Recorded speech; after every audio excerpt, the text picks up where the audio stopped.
உலகில் உள்ள அனைத்து உயிர்களுக்கும் படியளப்பவர் பரமேஸ்வரன். இது தெரிந்தும் கூட பார்வதி தேவிக்கு சிறு சந்தேகம். ஈசன் இந்த தொழிலை சரிவர கவனிக்கிறாரா என்று.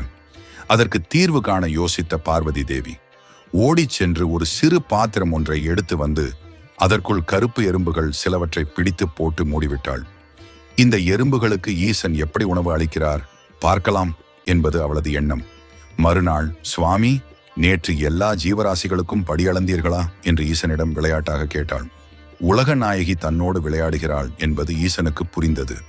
ஆனாலும் அதை வெளிக்காட்டிக் கொள்ளாமல், இதில் என்ன சந்தேகம், பாத்திரத்தில் நீ சிறை வைத்த எறும்புகளை பார்த்திருந்தால் இந்த கேள்விக்கே இடம் இருந்திருக்காது என்றார். பார்வதி தேவி ஓடோடி சென்று பாத்திரத்தை திறந்து பார்த்தாள். சுறுசுறுப்புடன் சுற்றி கொண்டிருந்தன எறும்புகள். அத்துடன் சில அன்னப்பருக்கைகளும் கிடந்தன. ஷே, வீணாக சந்தேகப்பட்டு விட்டோமே என வருந்தினாள் தேவி. மகேஸ்வரி, உனது ஐயம் விலகியதா குறும்பாக கேட்ட பரமேஸ்வரன், சரி சரி, விநாயகன் உன்னை தேடிக் கொண்டிருந்தான், போய்ப்பார் என்றார். விநாயகரை சந்தித்த பார்வதி தேவி அதிர்ந்து போனாள். ஒட்டிய வயிறும் வாடிய முகத்துடனும் இருந்தார் கணபதி. பதறிய பார்வதி தேவியிடம், ஏனம்மா அப்படி பார்க்கிறீர்கள், எல்லாவற்றுக்கும் தாங்கள்தான் காரணம் என்றார் விநாயகர். அன்னையே, அகிலம் ஆளும் நாயகனின் நித்திய தர்ம பரிபாலனத்தில் சந்தேகம் கொண்டது தாங்கள் செய்த முதல் தவறு.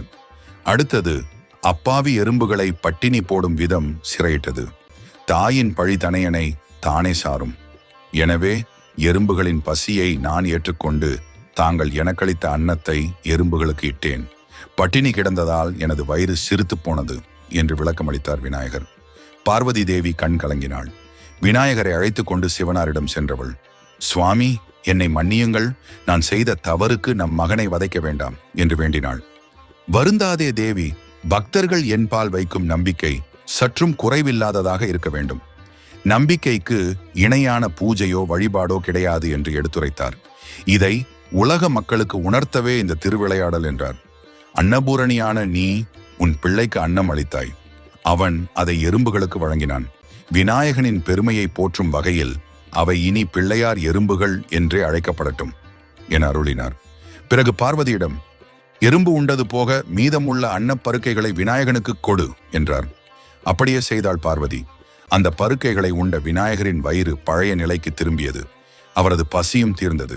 இந்த திருவிளையாடல் சம்பவம் தேய்பிறை சதுர்த்தி திதி நாளில் நிகழ்ந்தது.